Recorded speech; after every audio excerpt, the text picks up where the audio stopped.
Hi, welcome again to Myth Magic Medicine with me, Denise Billen-Mejia.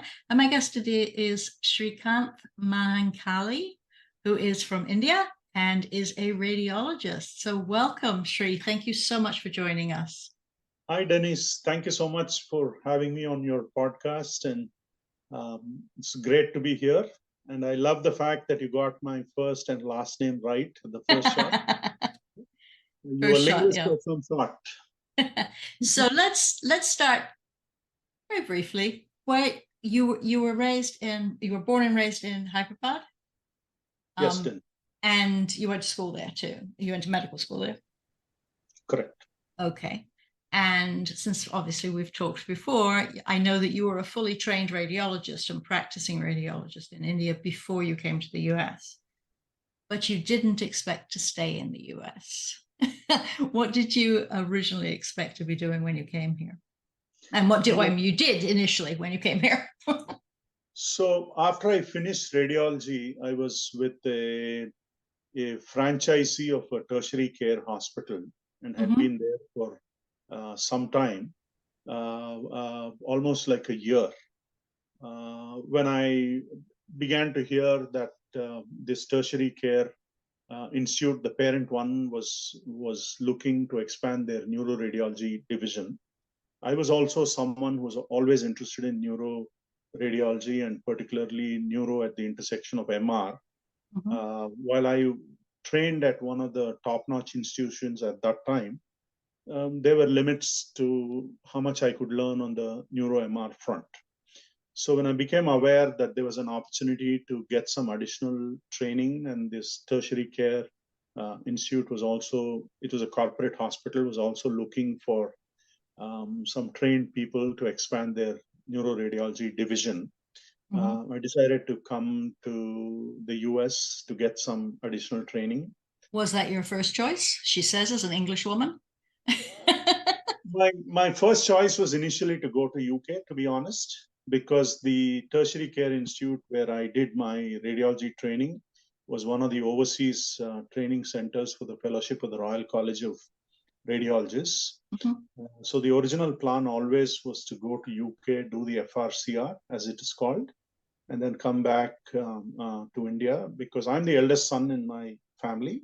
We are twins, but I'm older by about 13 minutes. And culturally, the eldest son in our Hindu culture typically is the one who's responsible for parents at the old age. And then the fact that I was a physician, and also the fact that my wife is a physician and is also the eldest in her family, kind of the plan was for us to come back and basically take care of our parents and practice in India. But things were not to be. You chose instead to come to the US. Correct. So you came on a J1 visa. So you were expecting just to be here, get some training, and then go home. Where did you land? So I first came to the Health Science Center in San Antonio. At that time, the neuroradiology fellowship program there was under the ambit of a world famous spine radiologist. So I came there initially to get 1 year's worth of training in neuroradiology, and then fundamentally head back home. That was the original plan. Part of the plan was also for my wife and son to be, my 3-year-old son at that time, to be in India while I finished this 1-year training, because I was going to be going back to India at the end of that 1-year training. That was a plan. But 3 months after I got here, my wife and 3-year-old son showed up. And that basically kind of fundamentally altered the plan, because my wife is also a physician who had just finished medical school at that time, and had taken care of my son for those first couple of years. And so she had career aspirations as well. And so when she showed up in San Antonio, and then one thing led to another, and here we are. So how much training did you yourself do while you were there? Because I assume she was also on a J1. Well, when we first got here, I had already done my medical school and radiology training in India. So I was coming here to do some subspecialty training in neuroimaging. whereas she had finished her medical school, and then upon the birth of her child had taken a couple of years off, Sure. and then came here to So the US. she was able to, she was tagged onto your visa. Correct. But did that give her permission to work? The original portion of it was I was on J1 and she came in on what is called as the J2. But within the J2, or what's called the dependent visa, which she and my son were on, there's an opportunity to do something called an EAD, an employment authorization document. And basically what the employment authorization document does, especially if one is a skilled professional like my wife was, is give them the opportunity to work in the US. And one of the tax that's usually taken, especially if the dependent also happens to be a skilled professional, is that one income is not enough for a growing family of three, number one.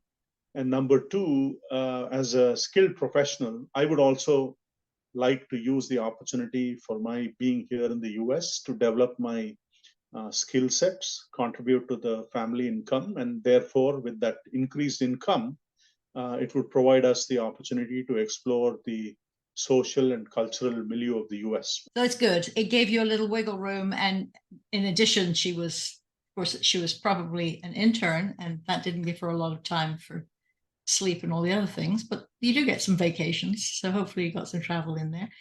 And then you spent how long in San Antonio? I was there in San Antonio for 4 years while we were trying to resolve my immigration status. The J1s typically offered for 7 years. At that time, it used to be offered all at one shot for 7 years. And as long as it's contingent on finding an employer who'll sponsor the J1. But part of the deal with the J1 is that it affords a lot of control to your employer to decide your next professional, or for that matter, even a Pretty personal much. step. So does the H1, to be honest. There's a lot of control too. Okay, so you got your training that you wanted. Your wife completed her residency there also? No, while we were in San Antonio, my wife was basically in a more supportive role while I was trying to straighten out our affairs. She began working on the employment authorization document as a J2. She had the opportunity to get her own J1, but the legal advice at that point was not to open a second flank. Yeah. Because once you get on the J1 track, then you'll have to get what is called as a J1 waiver before you can move forward.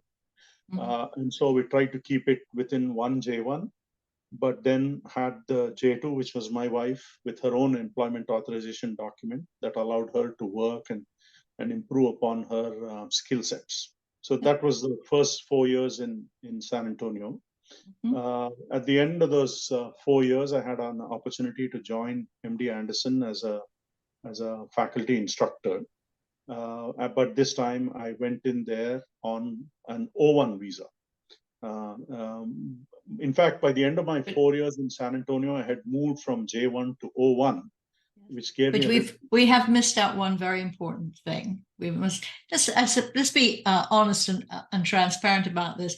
I managed to tape an entire hour without hitting record, so I know a lot of the story already, and the listeners are now going to benefit from that knowledge. You must talk about Harvard before you move on, because yes, you did. Yeah. So part of my work in San Antonio and training involved a lot of research, and it was all neuroscience focused by choice. And also there was a heavy emphasis on MRI and particularly on functional MRI. So I had the opportunity to work with some of the leading people in those fields at that time. And functional MRI was a technique that had just kind of become mainstream in 1991. So I was well within the 7 or 8 year time frame when I learned about the functional MRI technique and its both its clinical and research applications. And so in 2000, Beth Israel Deaconess Medical Center at Harvard was starting a 3T MRI program with people who were at the intersection of neuro and MR, and especially advanced MR. So I was fortunate enough to be an attractive candidate to an entity like Beth Israel Deaconess Medical Center. And they had this 6-year combo program where 2 years were part of a National Cancer Institute Cancer Radiology Fellowship, which was followed by a 4-year residency in radiology. And they had several graduates who had made that transition and done successfully and done well. And therefore, when I applied, I was offered this position, but my handicap was that I didn't have the green card. It required citizenship or permanent residency, so you weren't able to do it. The NCI Cancer Radiology Fellowship, the way it was funded was you had to have either of those to receive your stipend, even though it was a training grant. And without the green card, I couldn't begin that position. So tell us the sad story, because this hurts me too, although I don't particularly like the weather in Massachusetts. It's a lovely state, and it's got a lot of fine institutions up there. So tell me the sad story. The reality of it was that this position was a 2-yearly intake of 2 fellows. So when I was first offered the position in 2000, I didn't have the green card or the permanent residency, as it's called. So Harvard basically said, no problem. Our next intake is in July 2002, and we are still interested in you. And so they wrote a letter to the INS on my behalf. Basically, the vice chair of the department and my would-be mentor wrote letters to the INS saying that my work in the US up to that point and my future work, should I join that 6-year program, was critical to the healthcare economy and welfare of the people of the United States. It was a special category called the National Interest Waiver. Only the top 1% of applicants receive approval for that national interest waiver. And I was one of the fortunate people to receive that approval. The only problem is that the last step in the green card process is an FBI background check. And I was within about 6 months of having all of that and my green card in place when September 11th happened. And the second intake after my first one, which I couldn't make, was in July 2002. And at that time, the FBI obviously had matters of grave import, including national security. And so even when Harvard came back in July 2002, I did not have the green card, and I unfortunately couldn't join that position. Okay. But that designation, the O1, was still available to you? Did you? Yes. So I was already on the O1 when I was at the Health Science Center in the last stages. And so I was basically able to transition that O1 and transfer it to the MD Anderson Cancer Center and begin a faculty appointment in the Division of Diagnostic Imaging in March 2001. The one rookie mistake that I mentioned previously to you was that I told the folks at MD Anderson that I had this Harvard position that I couldn't join in 2000, that I couldn't also join in 2002, and potentially there's an option to join it in 2004. And so therefore, that was on the back burner. And so what could easily have been an assistant professor position to start with at MD Anderson instead wound up as a faculty instructor position. Pro tip, don't tip your hand, keep things back. So I learned the hard way that there was a price to pay for honesty, but I have no regrets because I felt that that was the right thing to do. And so that's what I did. Yeah. So where was the next move for you? What did you start doing after that? 2 years so at Anderson. I worked at MD Anderson. It was a great and enriching experience, and I was doing all the wonderful things that I ever wanted to do in academics. particularly at the intersection of the neurosciences and all of these advanced MR techniques. My basic interest has always been in cognitive neuroscience. And then when I went to MD Anderson, I was fortunate to be able to add a neuro-oncology aspect to it, which I found fascinating. I had a grandmother who died of cervical cancer several years ago before I came to the US. So cancer was something that I was always very familiar with and interested in. And so I was fortunate to find this intersection of the neurosciences with oncology, and so therefore be involved with neuro-oncology on one side.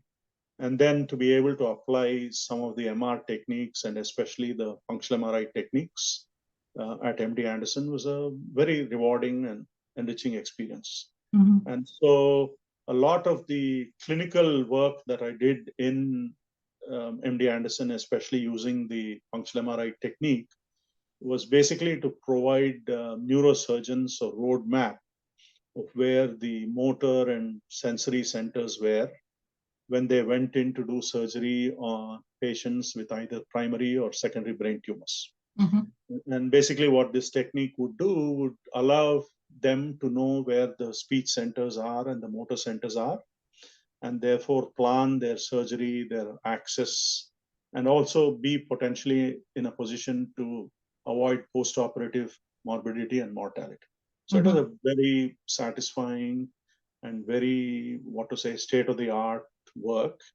And I also was fortunate that my mentor, the late Dr. Edward Jackson, was one of the top-notch authorities in the field of MR. Very affable, very humble, highly skilled, and highly learned person, who tragically a couple of years ago actually passed off with a brain tumor, a glioblastoma. Areas of work that we had been doing while we were together at MD Anderson. Yeah.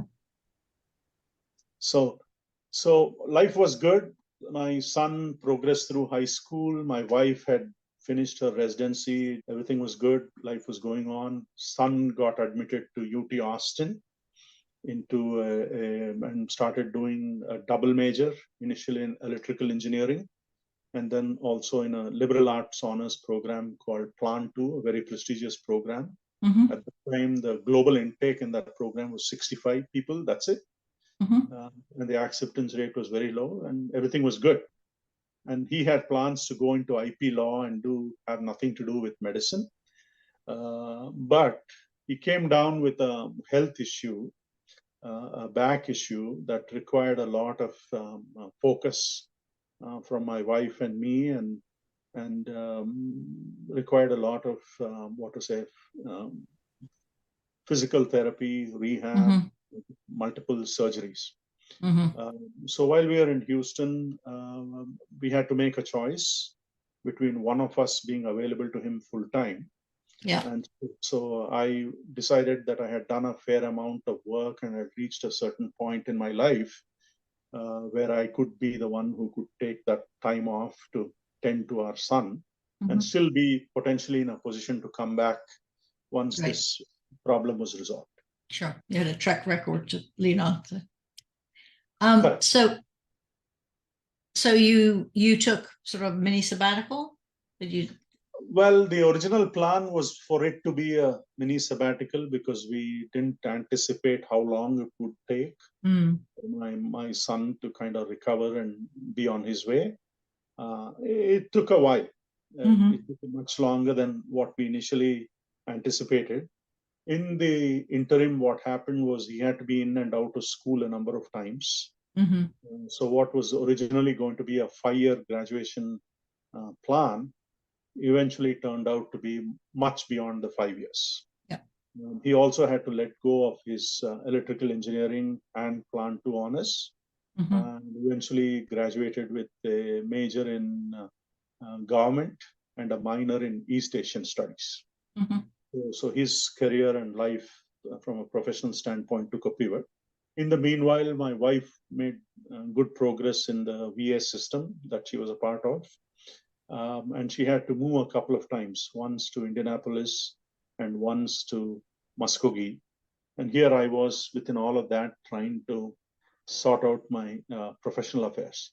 But what it also did was give me the opportunity then to reimagine my life and my career in a different sort of way and look for roles that were not traditional. Well, I was never direct patient care because of my radiology background. I had never really given serious thought to doing things that were fundamentally of a very non-clinical nature. Mm-hmm.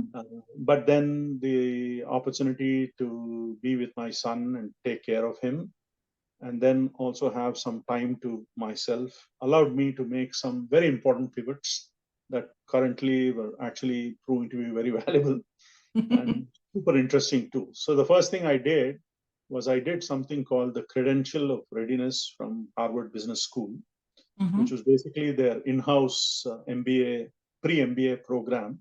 Because when they put their MBA class together, what they realized is that they had people at various levels of training and expertise when they joined the MBA. And so there was some need for a boot camp of sorts to bring everybody up Yeah, to a certain level and to a Mm-hmm. same platform before they joined the MBA class. So they had this pre-MBA coursework, which eventually they transitioned and monetized into a program called the Credential of Readiness, or CORE. And basically that involved financial accounting, business analytics, and economics for managers. So I first took that program as a way to test the waters and kind of learn something new. And then from there, I transitioned into another program, which was basically a global health radiology program with an entity based in Maryland called RADAID International, a nonprofit that was doing a lot of global health radiology work. The WHO had released a report in 2015, which said that 2/3 of the world didn't have access to even basic imaging resources, like a chest X-ray or an ultrasound, things that we all take for granted in developed countries like the US and several other parts of the world. Mm-hmm. So that got me thinking, and I realized there was an opportunity now as a radiology to take that to the next level and get involved with global health radiology. Soon I became aware of global health as a whole. So I began an affiliation with an entity, the largest global health consortium on the planet based in Washington, D.C., with whom I still have an ongoing affiliation from 2019. I serve on several committees and subcommittees with them in roles that involve advocacy, service, educational competencies, and research. I also have some abstract advising and mentor roles, some of which I have ongoing currently at this point as we speak. And I also became aware that, contrary to my earlier impression of what global health involved and my very preliminary knowledge about global health, there's a lot to it. Yep. If you haven't got a house, it's really hard to think about all the other things. Everything is medicine. Everything is involved. Everything from urban planning, water, sanitation, forestation, climate change, big data, AI, refugees, social justice, you name it, it's part of global health. Yes, medicine, the everything specialty. So are you still in that sort of lots of different pivots? Is that your focus? Are those all your, do you have your own LLC, I think you said? You have your own consulting service? So at this point, I have my own LLC. It's called Shri Advisory and Consulting, which is basically a vehicle for me to use all my experiences in various domains, starting with AI and digital and connected health, also medical imaging, global health radiology. In 2021, I was fortunate to be a semi-finalist alternate for something called the AAAS, the American Association for the Advancement of Science and Technology Policy Fellowship based in Washington, D.C. I was a semi-finalist alternate and couldn't make it past that, but it was a great learning experience because around that time, and I still do, I'm involved with an entity called the National Science Policy Network, which is fundamentally people in their early stages of career, but they also have an allied membership option where people who are a little more seasoned, been there, done that Right. in different fields can get involved. And so I had the opportunity to be involved with it and have always had an interest in the science and technology policy domain. Also did some formal coursework in the science and technology policy domain. So I have an understanding of the American government, the federal budget, how the appropriations are done, how Congress decides on who gets what dollars. So it's very fascinating. And some of it, because it came through the global health domain, allows me to understand how the NIH receives its funds, the CDC, the Fogarty International Center. So it's at a macro level that all of these things are happening. And here, as a clinician, here I was just doing my thing in a small cubbyhole. So I've always wanted to be someone involved in that macro space, and get an understanding of how all of this plays. If you had stayed in India, had you stayed in India, would you have had any of those opportunities? Obviously, they would be Indian versions of the same thing, or maybe World Health Organization. But would any of those things been possible? I don't know what the current state of the art in India is, but certainly at the time that I was in India, in the Indian system, first thing is there was an aspect of the mindset involved at all. First thing, and that is that traditionally, if you had clinical training, clinical stuff, even indirect patient care like radiology, that is all you did. There was no vision of what else you could do with that training. Because one of the things that I like to highlight whenever I speak to physicians, especially, is the fact that your clinical training is just one component of you. Your clinical training brings with it several other skills, both tangible and intangible, that allows you to incorporate those in other domains, in all other life domains. And some of these skills that I'd like to highlight are the fact that you can analyze vast streams of data. You have strong decision-making skills. You have the ability to lead. You have vision. And then if you are one of those people who are slightly younger than I am, you also have qualitative and quantitative skills, especially if you're part of the system here in the US, that allows you to translate those skills into several other domains: interpersonal skills, communication skills, collaborative skills, analyzing skills, advising skills, all of those that you could potentially take it to any other field that you want. While there will be a learning experience as you're trying to learn about that field, in terms of the skill sets, I believe that every clinician, even someone in an indirect patient care domain like radiology, for example, has the ability to take all of these and translate it elsewhere. That kind of mindset was lacking when I was in India at that time. My understanding is that things are much better now, but I wouldn't still think they would be at the level that it's possible to do here in the US. No question about that. And that's one of the things I like about the US, the fact that you could train and have all of these degrees and all of that in some other totally different domain and still be in venture capital, finance, technology, things that I love and I'm interested in. Nowhere else, I think, would I have been able to do some of the things that I have done and plan to do. No question about that. So you don't regret not going back to India? The only regret, if I had, would have been the fact that originally and from a cultural standpoint, I would have been the one, and particularly as a physician, to take care of my parents in their old age. My mom passed away in 2022 October suddenly. She just went to bed. Yeah, she just went to bed and never woke up. And my dad currently is about 89 going on 90. So from that standpoint, I always think that I was a failure because I was not there when they reached advanced age. And They fundamentally had to be by themselves because we are a sibling group of four, three of whom are here. Me and my brother, we are twins, and my two younger sisters are here in California. So either my brother or me would have been the one to take care of them. And it turns out that my brother was in a different state. He's since moved, ironically, 10 days before my mother passed away, he moved to the same place that my parents were in, to Hyderabad. So my dad now lives with him.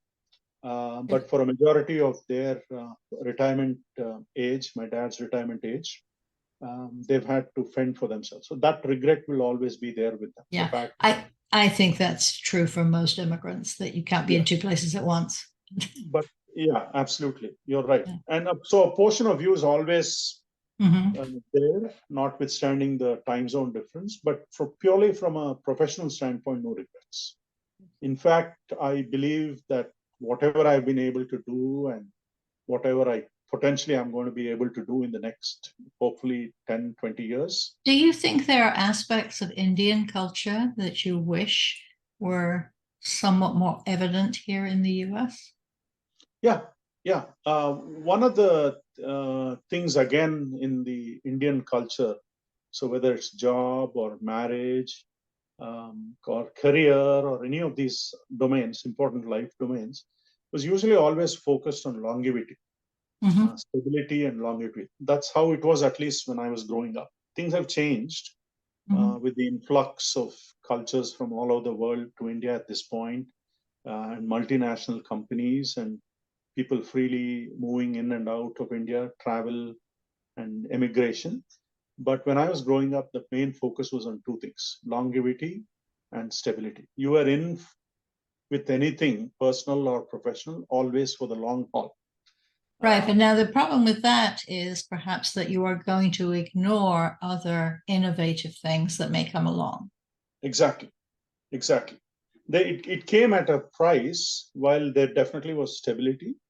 And stability brings with it its own rewards. But they were also, on the flip side of it, the unwillingness, so to speak, to take up other interesting opportunities that came up. For example, taking a very conservative approach and a risk-free approach to anything like investing, travel, going overseas, all of those things. That was basically the mindset at that time.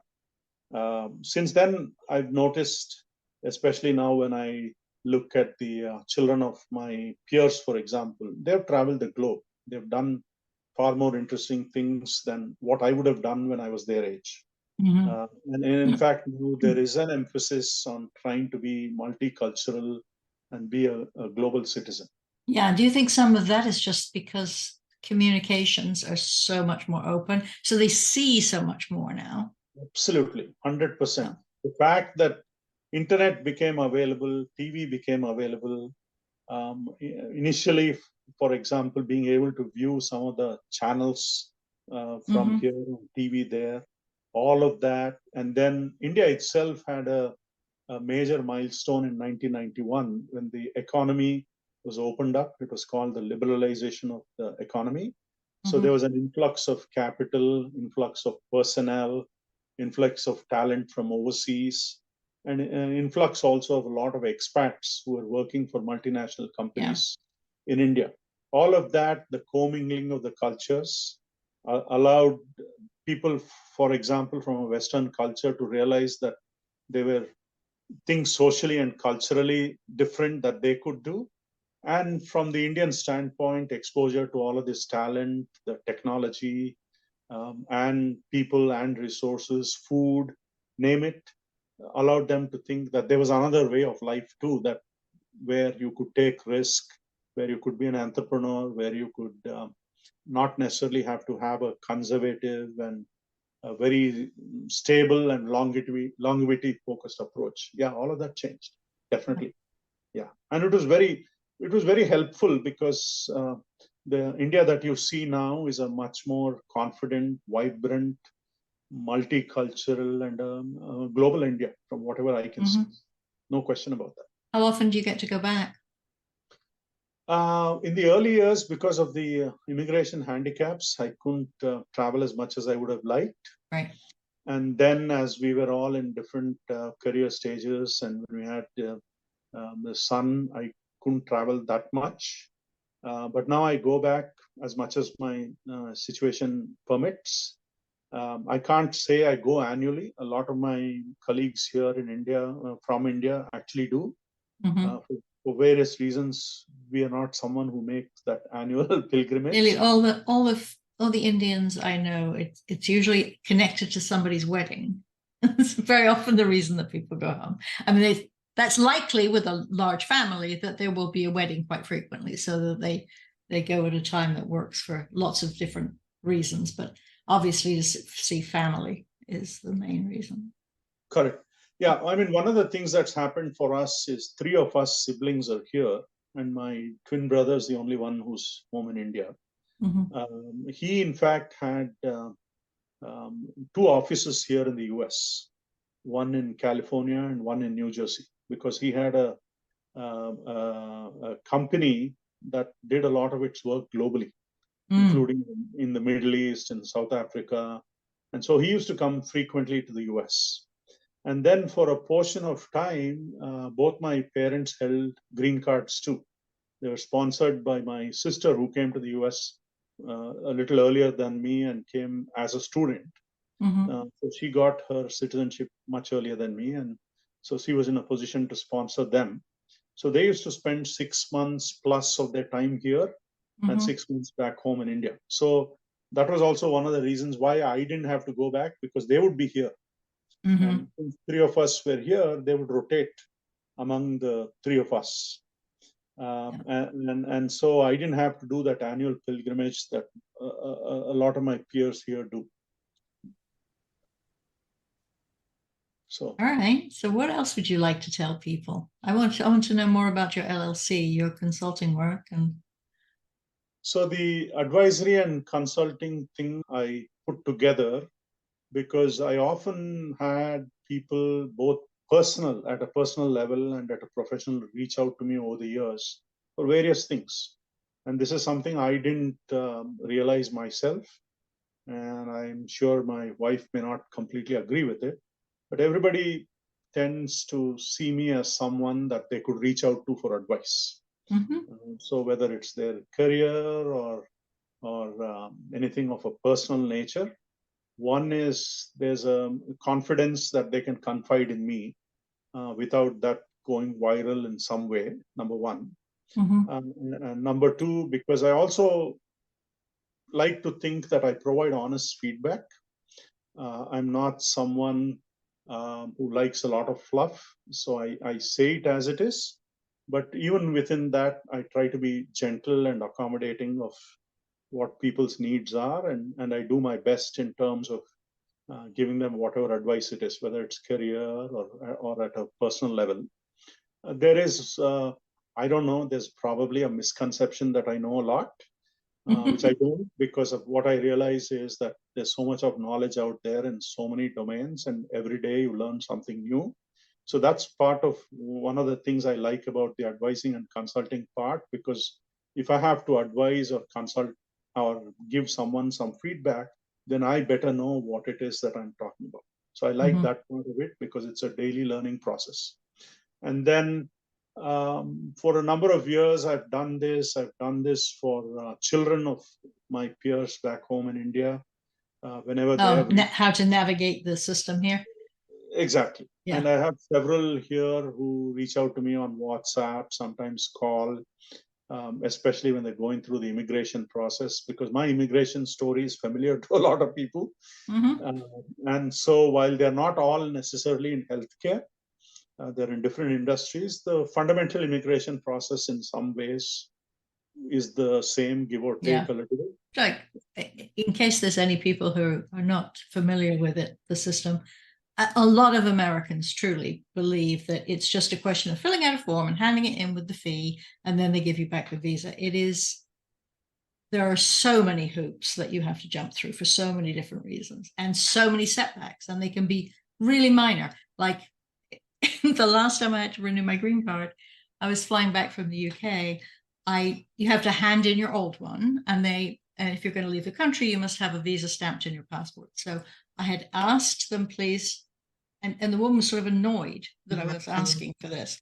And so she, and I didn't check it. It's just it's an old-fashioned stamp, and they fill in the blanks by hand. Very old-fashioned.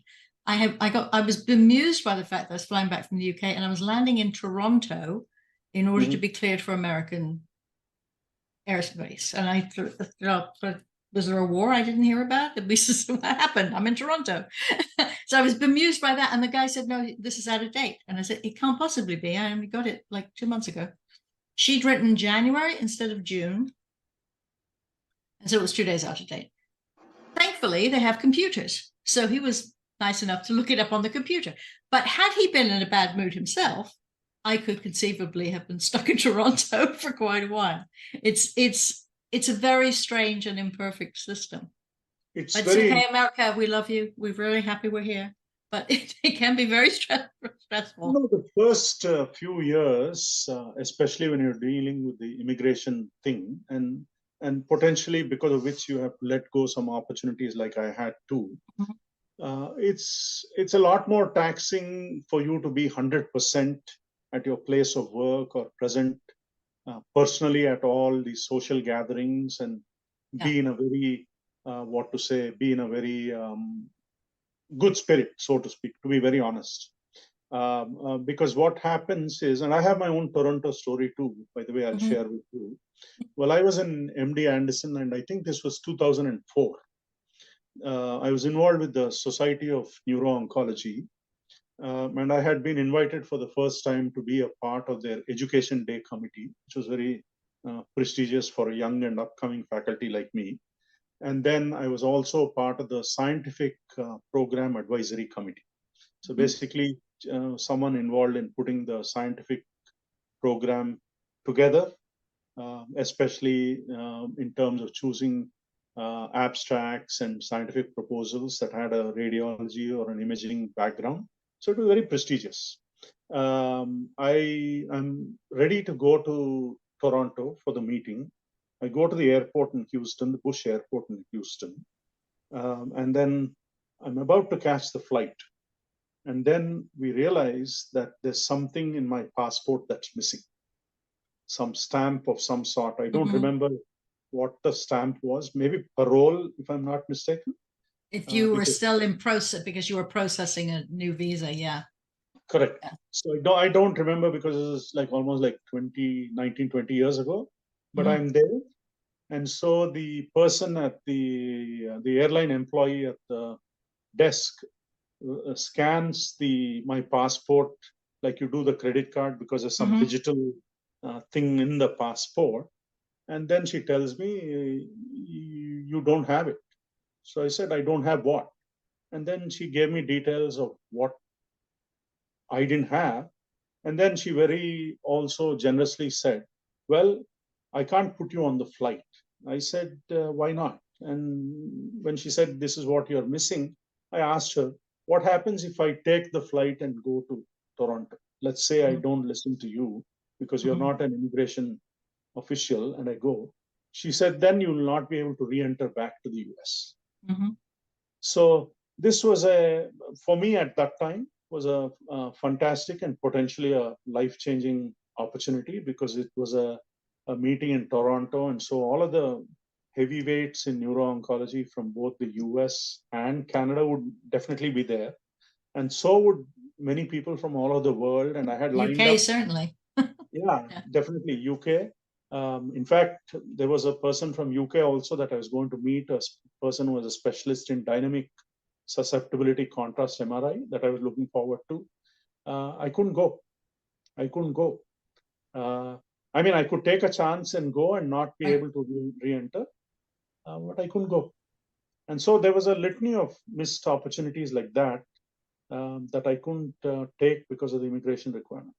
But over the years, I learned that when life closes one door on you, some other door opens.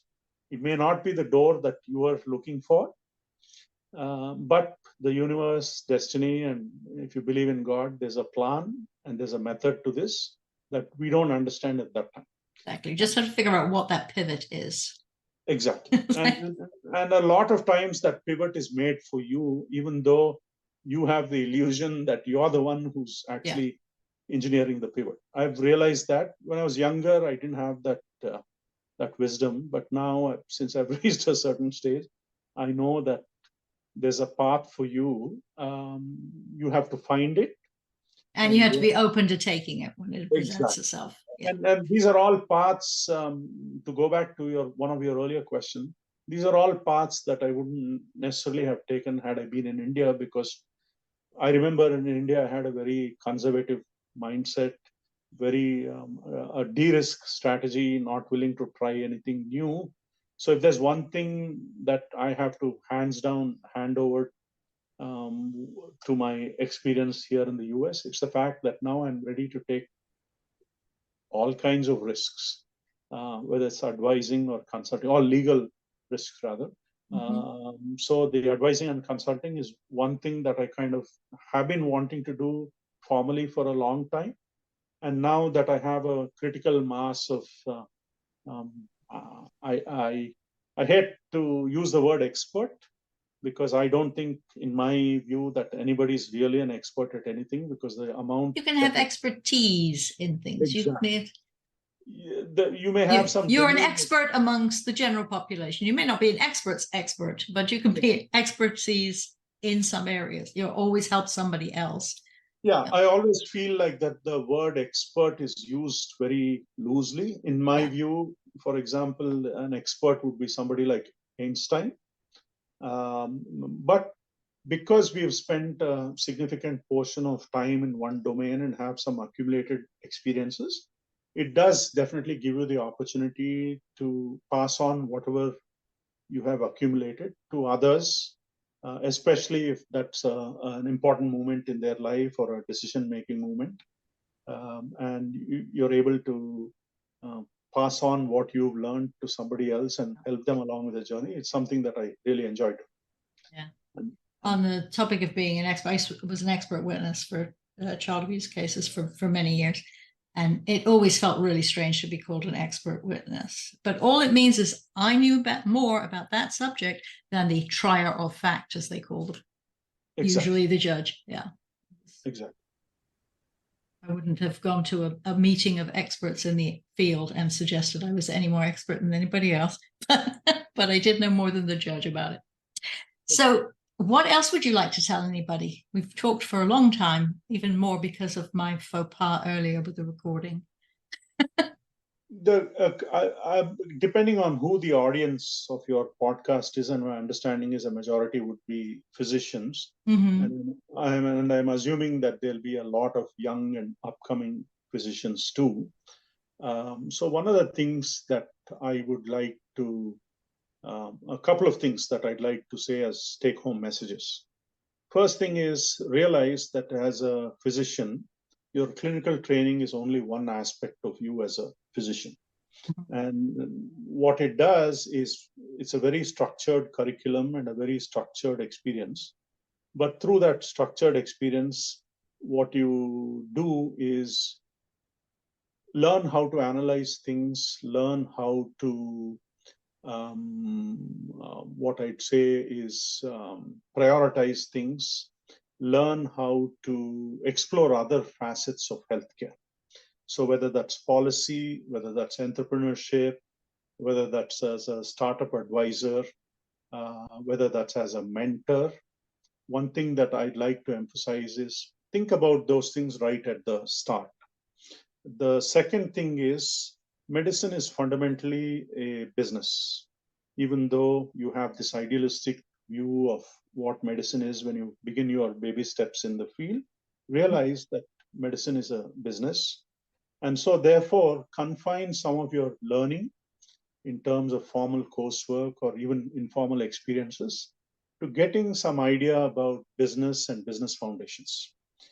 Make a conscious effort to understand the whole ecosystem outside of your clinical practice in healthcare, into who the various stakeholders are, and how this whole thing works, whether that's on the patient side of things, on the payer side of things, whether it's insurance, the regulatory aspects of business, and all of that, pharma, biotech, medtech, diagnostics, try to understand the whole ecosystem. What that does will allow you to broaden your horizons and think of you in terms of being a holistic player in this ecosystem and not just as a clinician. A lot of clinicians get that wisdom, I'm seeing post-pandemic especially, and are now looking for roles in utilization review, utilization management, and trying to do things at this point. I'm not suggesting that it cannot be done, but it's a little bit of a steep learning curve.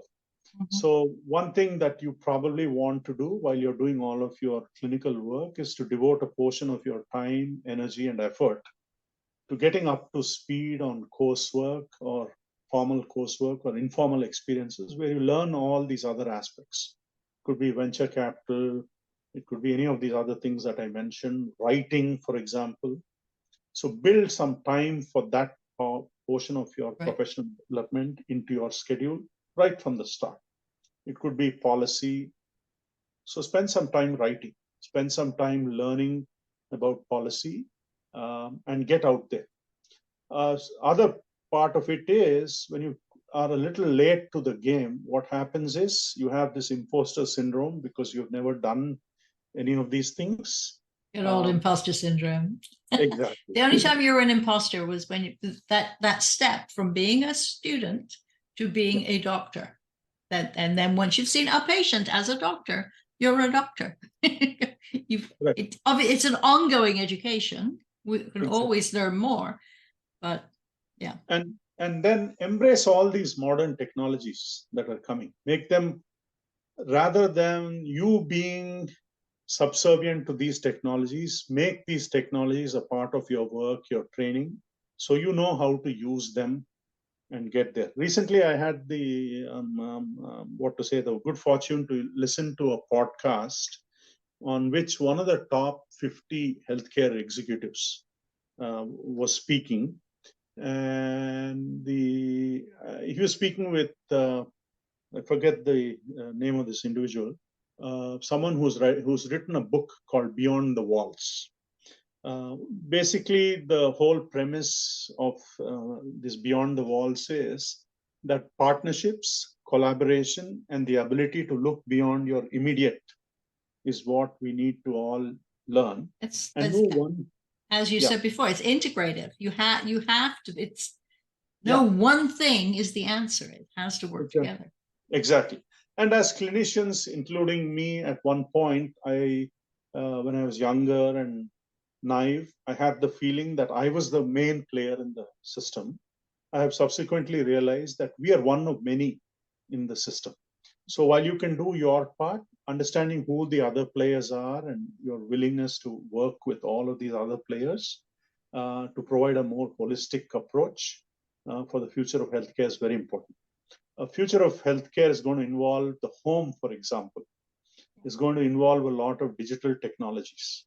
And the hospital of the future is one that's going to be where the hospital will be coming to you, wherever your location is. So plan for all of those things. Be open to new challenges, open to new technologies, open to other stakeholders in this pie. And that's going to stand you in good stead, whatever it is that you do in the future. So those are some of my take-home messages. Fundamentally, all I'm saying, extend yourself on a daily basis every day. Don't be content with what you're just doing and what is right in front of you.